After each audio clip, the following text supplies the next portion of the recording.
noches, si podemos llamar buenas noches a esta noche lluviosa, oscura, que aparentemente es una manifestación que estábamos esperando como tormenta de Santa Rosa. Falta agua, pero de todas maneras, buenas noches. Hoy es un día muy especial porque estamos festejando el cumpleaños, no voy a decir cuánto, de nuestro conductor. Amado Vicentini cumple hoy años y está festejando. Espero que habrá recibido el cajón de champán que Mario y el amigo Santucho junto conmigo y el resto de los colaboradores de Amado le hemos enviado. Si eso es así, que nos envíe un saludo a través de los canales que corresponden. Bueno, siguiendo la costumbre de Amado, vamos a dar algunas noticias que hoy han ocupado la prensa médica. Es decir, que hoy 16 de septiembre es lo que nos ha llamado la atención y que tiene que ver con repercusiones que van o que va a haber en la comunidad toda. La primera es que el Congreso de la Nación Argentina por primera vez debatirá en la Cámara de Diputados el tema del aborto. Se discutirán 2 de 7 proyectos existentes. Estos 2 proyectos son sobre la interrupción voluntaria del embarazo y lleva la firma de 50 diputados. El otro proyecto es para reformar el artículo 86 del Código Penal que mantiene la penalización y serán debatidos el próximo 27 en la Comisión de Legislación Penal, según informó hoy el presidente de esta comisión, el cordobés Juan Carlos Vega. Es decir, que ustedes se darán cuenta cómo va a comenzar el debate con 2 proyectos que son opuestos. El proyecto fundamentalmente que va a intentar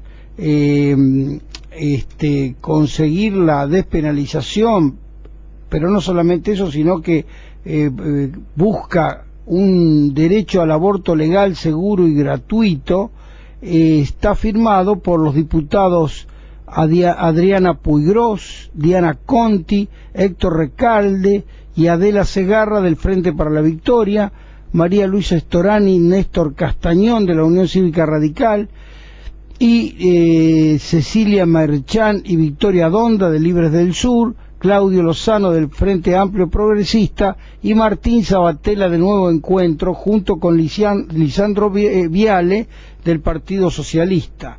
Ustedes se darán cuenta que representan a la corriente llamada progresista y que quieren no solamente despenalizar, sino discutir y avanzar más sobre lo que es el tema del aborto, que en otros países del mundo ha tenido discusiones, debates, y acá ya ha comenzado a tomarse posiciones. Seguramente en algún momento tendremos que escuchar las voces de uno y otro sector y sus argumentos.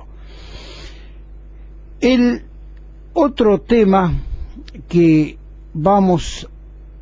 que nos llamó mucho la atención es que se pudo conseguir descubrir cuál es la sustancia que produce la ira, que produce y afecta la respuesta cerebral, y esto ha sido a través de un estudio realizado hace muy poco tiempo, pero presentado en esta última semana por los investigadores de la Universidad de Cambridge. ellos encontraron que los niveles fluctuantes de serotonina en el cerebro, ustedes muchos recordarán que los neurólogos que han venido acá siempre hemos discutido el tema, es decir, estos niveles de fluctuación de la serotonina en el cerebro causa a menudo y que es debido fundamentalmente a la alimentación. La serotonina se produce debido a ciertos aminoácidos que son transformados por los mecanismos enzimáticos del organismo, sobre todo uno que se llama triptofano y que tiene mucho del chocolate y otros alimentos. Esta sustancia, la serotonina, es indispensable para que el sistema nervioso esté modulado, son moduladores. Bueno, los investigadores precisamente han descubierto que cuando los índices de la serotonina están bajos, es más difícil para el cerebro controlar la respuesta emocional al enojo.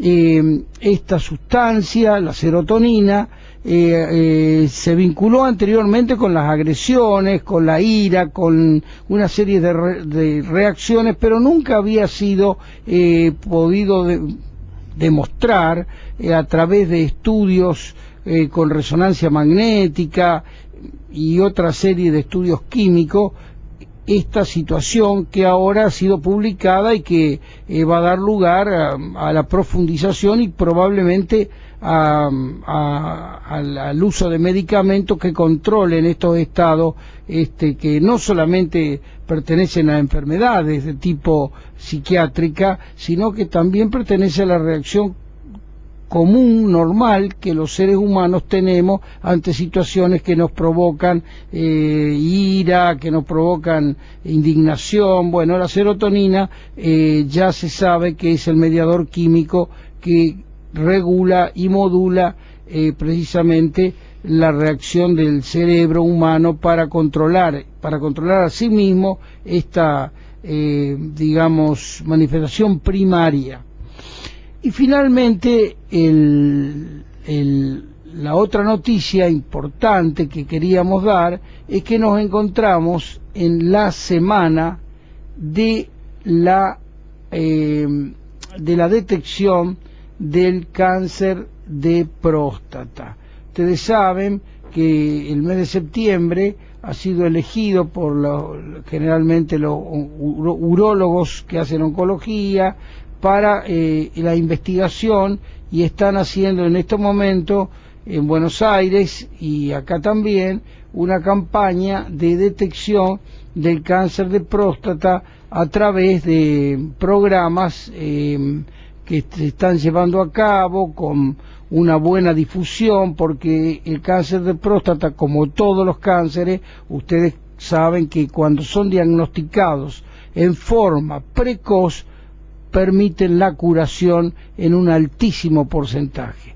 También en este momento hay una alerta sobre el cáncer de colon y se indica que a partir de los 50 años de edad, hombres y mujeres deberían hacerse estudios preventivos si tienen alguna leve sintomatología o si tienen algunos factores de riesgo, y eso permitiría también el diagnóstico precoz, que reiteramos permite la curación. Yo quería terminar diciéndole que la semana contra el cáncer de próstata fundamentalmente se está desarrollando en el Hospital Posadas en Buenos Aires. Es una enfermedad que aumenta con los años y presenta una mortalidad actual del 14 por cada 100.000 habitantes.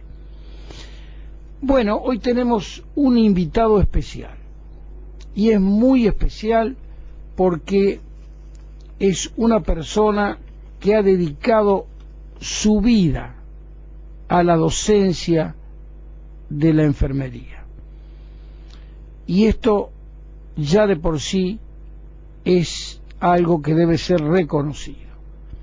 Me estoy refiriendo al profesor Nicolás Macchianich, que es licenciado en enfermería, egresado de la Facultad de Ciencias Médicas de la Universidad Nacional de Rosario, es magíster en salud mental. Se desempeña como docente en el primer año de la carrera de enfermería de la Escuela Superior de Rosario, dependiente del Ministerio de Salud de la provincia, en donde somos colegas, somos amigos. Es profesor titular de las asignaturas de enfermería psiquiátrica, enfermería en salud pública y administración y enseñanza en enfermería en el Instituto Superior de Enfermería del Hospital Italiano de Rosario, dependiente del Ministerio de Educación de la provincia. Nicolás además es asesor docente del programa de educación continua en enfermería de la Dirección de Enfermería de la Municipalidad de Rosario. Tengo razón en decir que es todo un lujo tenerlo. Buenas noches, Nicolás. ¿Qué tal, doctor? Buenas noches. Es un placer estar acá, ¿eh? Bueno, Nicolás, vos te habrás dado cuenta que hablamos de distintos temas médicos, hablamos de la frecuencia del cáncer, hablamos de la vulnerabilidad de las mujeres luego del parto a diversas enfermedades, hablamos de que hoy la vitamina C ha sido descubierta o redescubierta como un importante factor protector, antioxidante, etcétera, debido al trabajo de investigadores argentinos que han colaborado. Pero nunca hablamos, nunca ponemos en el lugar en donde deben estar a los profesionales de la enfermería. Y los profesionales de la enfermería son un recurso humano tan valioso y tan necesario que los ministerios de la nación y de la provincia ponen énfasis en tratar de aumentar el número de alumnos, incluso se dan becas porque estamos ante una carencia de enfermeros, enfermeras, licenciados, especialistas, todos en el área de la enfermería, en este país, en América y en el mundo. Así que la enfermería no solamente es una disciplina médica importantísima, sino que es un problema de salud por la falta del recurso humano. Contanos un poquitito cuándo nace la enfermería, cómo la ves, cómo la estás visualizando y si este problema que yo he planteado es real. Bueno, tendríamos que hablar del pasado y del presente para tener una idea muy sucinta, pero para hablar de los orígenes podríamos conectarnos de alguna manera con algunos primeros documentos antropológicos, sobre todo, que hablaban de el hombre de las cavernas, donde aparentemente algunas mujeres desarrollaban las tareas de cuidar, y ahí nace muy precariamente o primitivamente, si quisiéramos llamarlos así, el objeto disciplinar, muy rudimentariamente, porque no teníamos ciencia todavía, y a eso lo llamamos la primera etapa, la etapa doméstica de la enfermería, que aparentemente han quedado guardados en documentos históricos. En esa transición, donde la historia desarrolla diferentes acontecimientos, aparece una etapa muy interesante del desarrollo del cuidado, que es la etapa vocacional, es decir, el crecimiento interesante sobre las ideas del cristianismo exige una cuidadora abnegada que tenga que ver justamente con la caridad. Y más adelante aparece la cercanía con el médico, entonces aparece la etapa técnica, y cuando la explosión científica en el mundo hace que la medicina, a través de los grandes descubrimientos y de las primeras tecnologías, empiece a preocuparse por la cantidad de poblaciones humanas que enfermaban, el médico de alguna manera delega en el personal más cercano a él, que en este caso eran las enfermeras, muchos procedimientos y técnicas. Por eso lo llamamos una etapa técnica de la enfermería, ¿no? Y ahora estamos transitando, digamos, con mucho brío, con mucho aliento la etapa profesional de la enfermería, que las antecesoras, que fueron las primeras investigadoras, que dieron sustento a la ciencia enfermera con sus investigaciones. Esto nace un poco en Estados Unidos, y luego es bajado a Latinoamérica. Te interrumpo. Sí. Florence Nightingale. Sí, Florence Nightingale es, digamos, una precursora reconocida en el mundo como la primera enfermera que escribe documentos que transforman en teoría, ¿no? Ella lo hace, digamos, es una adelantada para su época, lo hace en condiciones bélicas, porque lo hace en la guerra de Crimea, y comienza a dar los primeros bríos de constituir a la enfermería como de alguna manera como una ciencia, y entonces se transforma en una gran investigadora. Es decir, eso fue a fines del siglo XIX. Claro, claro. Y ella realmente es la que disciplina, es decir, tiene esa intuición de ponerlo en paralelo con el médico y en las tareas que también son pero fundamentales. Sí, nosotros estamos pensando en ella como la primera, digamos, enfermera que puede documentar acerca de las observaciones que ve, y que eso se transforma luego en mayor teoría para dar sustento a lo que es la ciencia, ¿no? Y digamos, después de ella aparecen las primeras teóricas, sobre todo en Estados Unidos, en la década del 50 y 60, que marcan todo un hito, digamos, en Latinoamérica también. Por supuesto que acá tuvimos un gran desarrollo de la enfermería, ¿no? Si pensamos en la primera escuela universitaria, allá por la década del 40, en nuestra Universidad Nacional tan reconocida, y también los ministerios de salud comenzaron a formar sus propios recursos. Nuestra escuela, que compartimos tantos años juntos, tiene más de 60 años. Así es. Era ministro González Loza. Exactamente. González Loza, que fue el creador de la escuela. Y bueno, vos sabés que yo soy el profesor más viejo de la escuela, y prácticamente soy, digamos, un dinosaurio andante que todavía trata de mantener y de defender la jerarquía que debe tener la enfermera y la consideración, porque el rol que tiene la enfermera recién ahora se está tomando conciencia. Hubo una época en que no se valoraba realmente la, digamos, presencia que tiene la enfermera y la contención que hace del enfermo, que quizá es complementaria, igual y a veces superior al rol que desempeña el médico.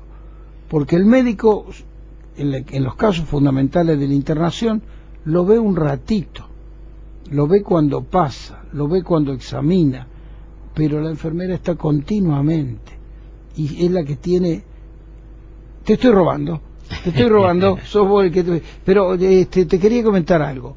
Las imágenes que tiene la gente del desarrollo de la enfermería están vinculadas mucho también al conocimiento de la historia y de lo que fue la llegada del cine y la narración de la Primera Guerra Mundial, cuando ahí se empieza a desarrollar y uno ve esas enfermeras que iban junto a los médicos en los primeros tiempos, y después fue en la Segunda Guerra Mundial.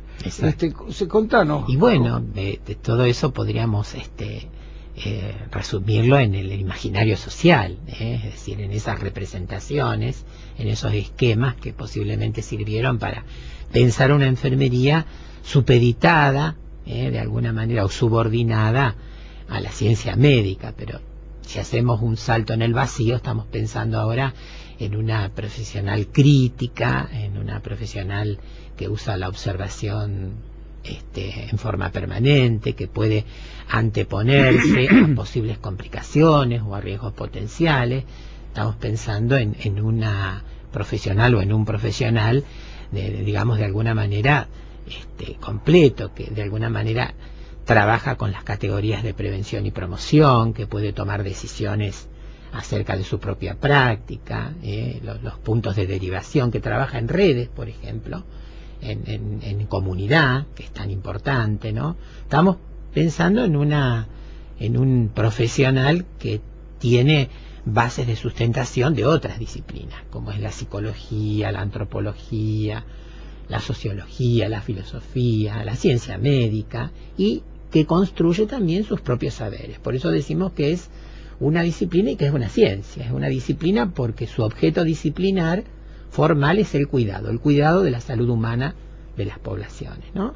Y lo vuelca en un objeto material que es el sujeto, la familia, la comunidad. Trabaja en equipo, lidera, coordina, o sea, estamos pensando en un profesional que toma muchas decisiones. En general, en el imaginario social de la gente todavía persisten esas imágenes que usted decía, que son muy representativas por el cine y por la vida cotidiana, ¿no? El hecho de ver todavía alguna imagen en un cuadro, en algún sanatorio, de una enfermera que pide silencio, hace pensar a esa enfermería, ¿no? En este momento estamos en una explosión tecnológica donde enfermería tiene incumbencias y competencias que desarrolla habitualmente.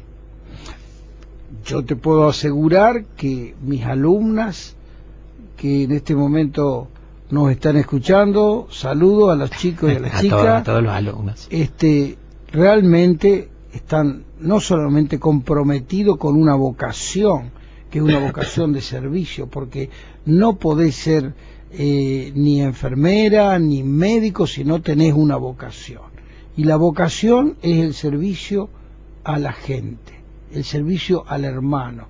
Para eso nos perfeccionamos. Lamentablemente esta sociedad capitalista muy dura hace que uno se tenga que defender y un poco mercantilizarse o mercantilizar esto que es tan noble como es el cuidado de la vida humana, claro, tanto por el médico como por la enfermera. Ahora, yo veo que nuestros alumnos no solamente tienen esa vocación, sino tienen ese conocimiento, ese deseo de aprender, ese deseo de complementar y de integrarse con el equipo, que ahora, en la evolución, lo estamos llamando el equipo de salud. De salud, claro. Fíjate qué importante es que en lugares donde el médico no puede hacer algunas tareas de prevención, las debe hacer en equipo la enfermera. En muchos lugares, algunos estudios, por ejemplo, de prevención secundaria, como es la realización de un Papá Nicolau, la enfermera está absolutamente capacitada para hacerlo. Las tareas de promoción de la salud, la enfermera está, pero perfecta, debe hacerlo, debe estar formado para eso. Decinos cómo enfocan ustedes la formación, en la promoción, en la prevención, en el tratamiento, el diagnóstico y tratamiento, y después en la rehabilitación.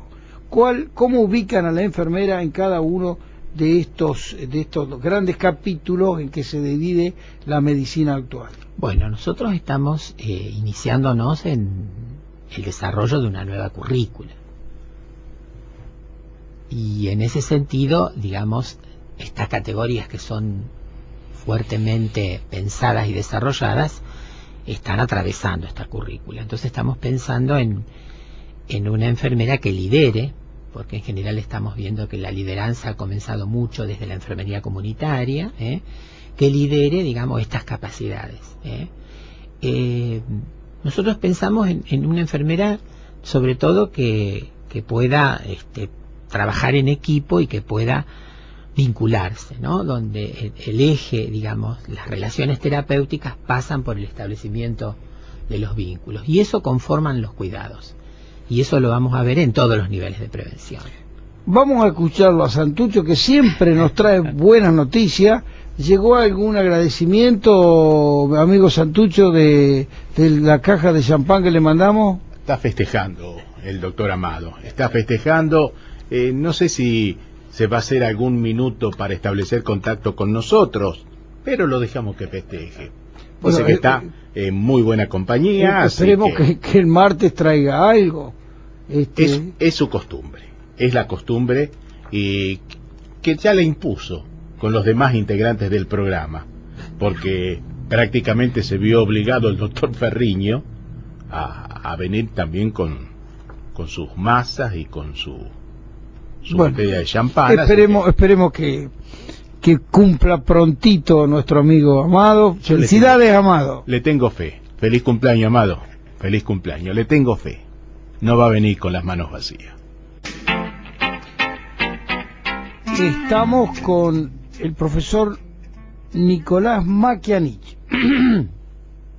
Ya hemos dicho que es el profesor titular de varias asignaturas del Instituto Superior de Enfermería del Hospital Italiano de Rosario y, por supuesto, de la carrera de enfermería de la Escuela Superior que funciona en el Hospital Provincial de la ciudad de Rosario, dependiente del Ministerio de Salud de la provincia. Él es el responsable de la formación de nuestras enfermeras y nuestros enfermeros, que yo considero, luego de evaluarlos en sus últimos momentos y en el último año, que salen productos de alta calidad desde el punto de vista pedagógico, docente y práctico. Contanos, Nicolás, lo que estábamos hablando. Primero, ¿cuáles son la formación que hacen para que adquieran habilidades, herramientas, tanto para la promoción, para la prevención y las secuencias posteriores en la formación de la enfermera? Bueno, en principio podemos decir que esta formación del recurso humano plantea necesidades que aparecen en la demanda, ¿no? Y que ya no nos basta únicamente con, como hacíamos con otras currículas, llegar a trabajar, digamos, con la enfermedad instalada, sino que tenemos que ir pensando muy seriamente en disminuir o reducir la aparición de posibles enfermedades o padecimientos o sufrimientos. Por lo tanto, estamos hablando de un énfasis muy fuerte y muy importante, diría yo, muy relevante, acerca de cómo trabajar en prevención y en promoción, y en esto le estamos dando un lugar de privilegio a la comunidad, una comunidad que está determinada por muchos condicionantes, que son los sociales, sobre todo los culturales, los económicos, los políticos, donde también de alguna manera el enfermero en algún momento se va a insertar.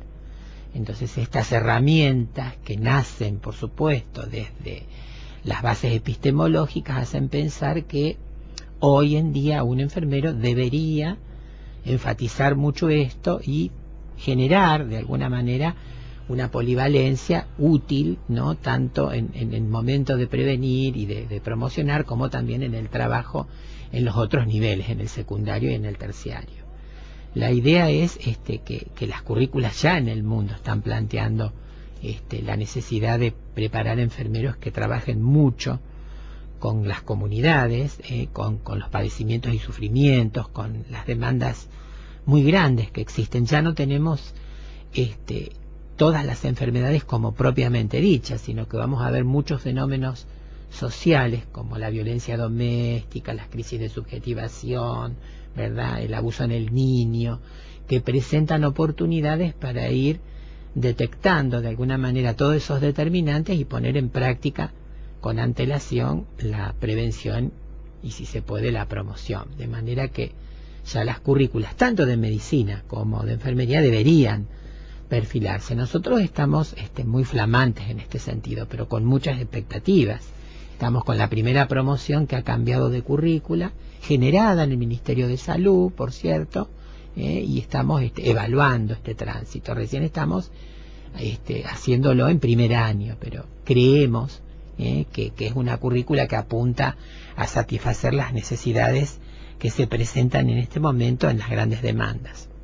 ¿En qué forma hacen entrar a los alumnos y las alumnas en contactos con esta realidad y en qué forma realizan en la práctica actualmente tanto la promoción como la prevención. Hacen vacunaciones, contanos un poquitito. Bueno, tempranamente la idea es desde el aula empezar a trabajar, digamos, con la subjetividad y la cotidianidad que presenta que se presentan las demandas. Entonces el alumno de alguna manera es formado bajo conocimientos que tengan que ver con estas cuestiones, ¿no? La condición humana, el valor ético, digamos, la idea de que todos los individuos están sujetados a prácticas sociales, que digamos convivimos entre una medicina tradicional y una medicina alternativa, ¿verdad? Donde de alguna manera el empezar a transitar, no sin dejar los otros conocimientos de la ciencia médica, hacen que el alumno empiece a interpretar cómo es, qué sentido tiene la realidad. Y tempranamente vamos a trabajar a la comunidad, es decir, empezamos a hacerlo en general en los centros de salud, donde la figura de un enfermero tutor que está allí trabajando va acompañando esta experiencia.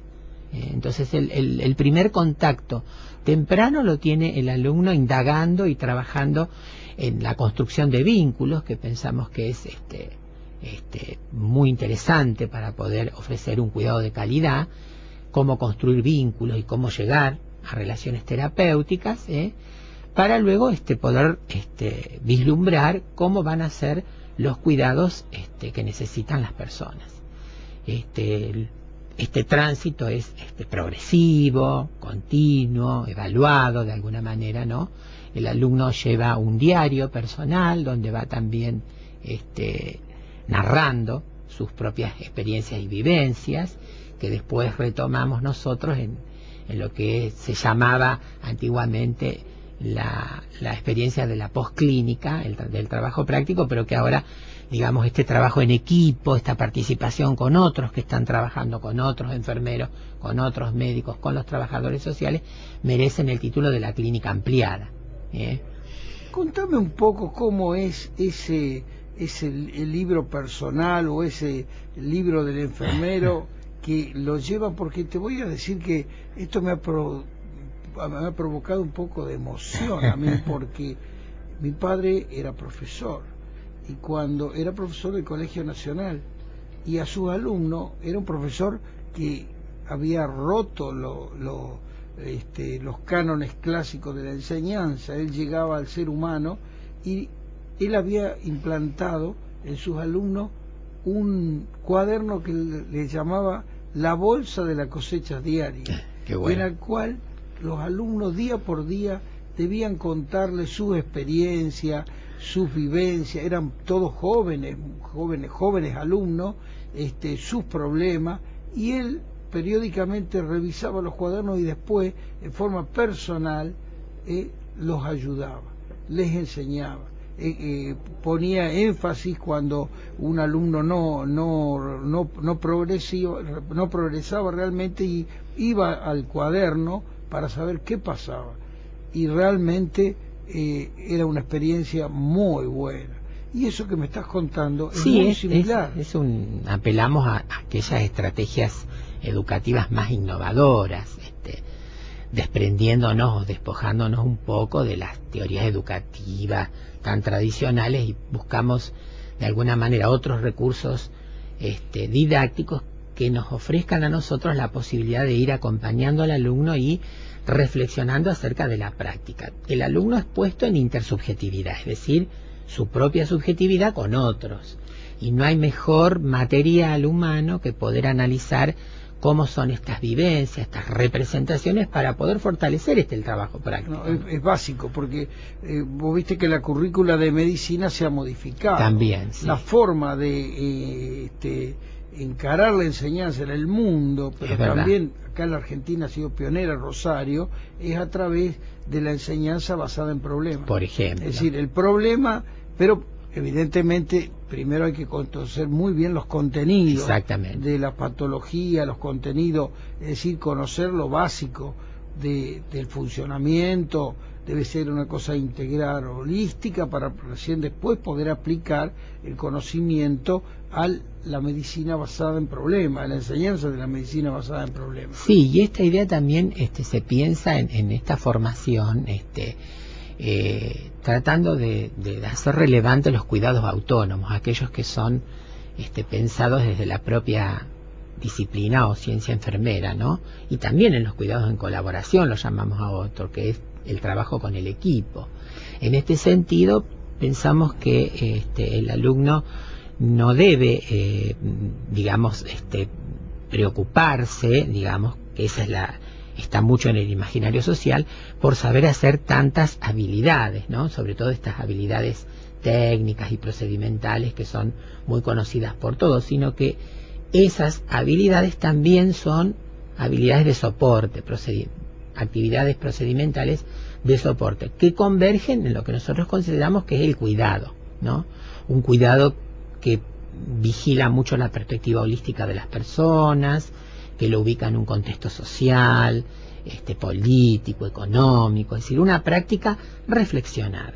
Entonces, este diario, donde aparentemente el alumno va narrando sus experiencias, fortalecerían el análisis de la práctica.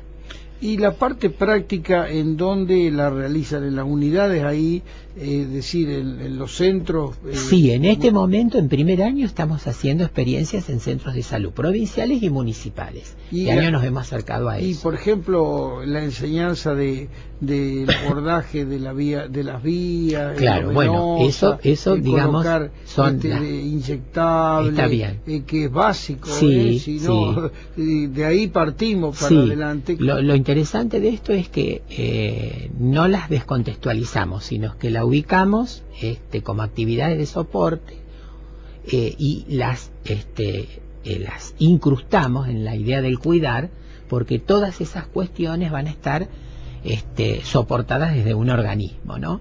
Entonces no queremos desvincularnos de las relaciones humanas, de los vínculos, de los contextos, y solamente enseñar los procedimientos, sino que en general lo que hacemos es integrarlo. Claro, integrarlo, es decir, compatibilizar. No, es que es básico. No es cierto, porque si no vamos a pensar en un enfermero, digamos, desde lo técnico nada más. No puede ser. No podemos.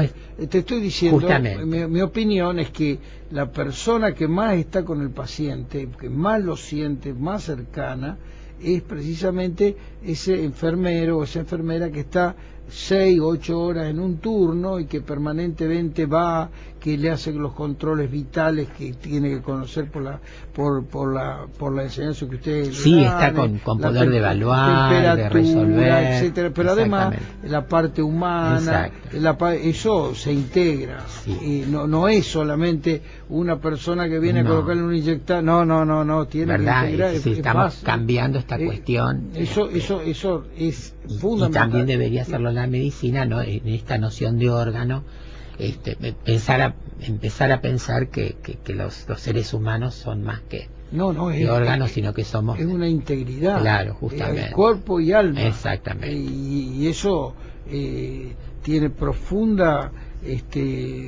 connotación psicológica, psíquica, y además date cuenta que en estos momentos, en este tipo de sociedad que se maneja a través de reacciones espasmódicas ante el estrés muy fuertes, claro, que la enfermera debe estar muy bien preparada para tratar de comprender, integrar y colaborar a construir una solución. El problema es complejo, no es solamente, muy complejo, no es solamente lo que en el antiguo positivismo era una enfermedad orgánica, es toda una enfermedad que abarca a todo un ser humano. O sea que las prácticas en salud presentan estas problemáticas, ¿no? Ya las crisis de subjetivación son... Ahora, en la parte del manejo de la herramienta en sí, por ejemplo, vacunaciones, todas esas cosas, ¿también la hacen en los... Sí, los estudiantes pasan por un gabinete, digamos, previo, o lo hacen ya directamente en la práctica bajo la tutela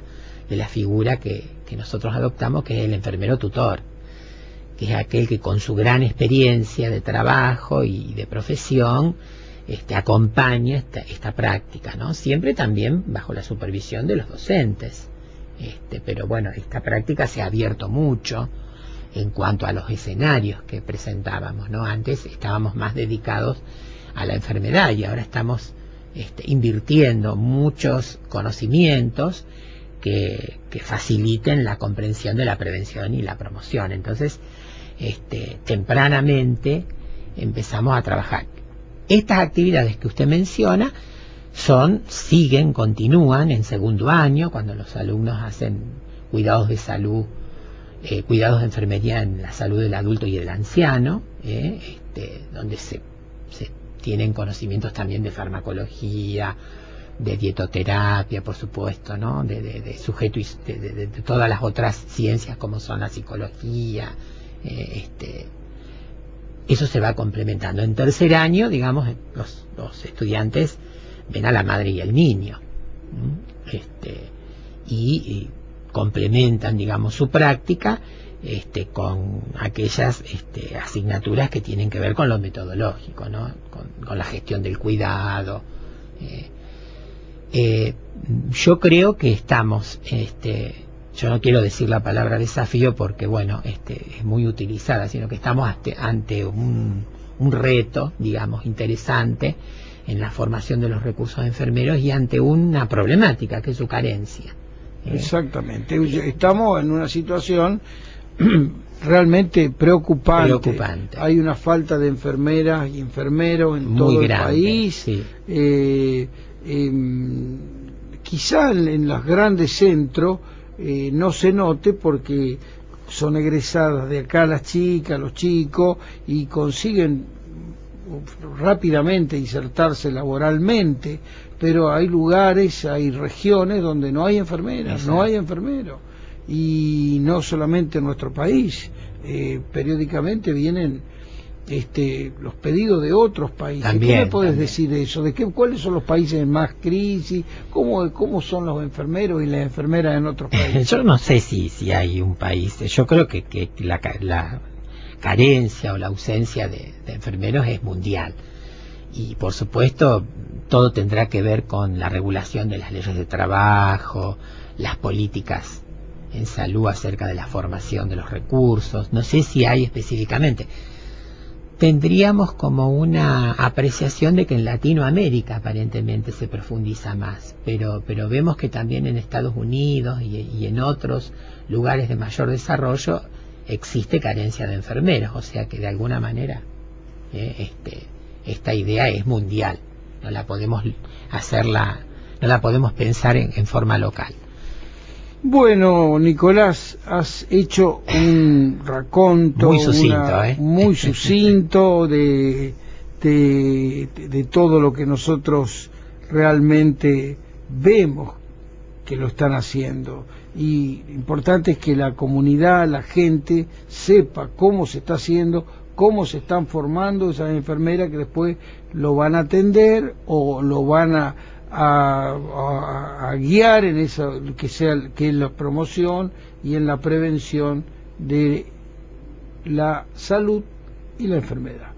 Muchas gracias por habernos visitado. Gracias a usted, muy amable. Y la semana que viene vamos a seguir el martes probablemente, porque creo que el lunes no va a haber programa debido a programaciones deportivas. Así es. Un nuevo saludo, Amado, y muy buenas noches de este programa adictivo.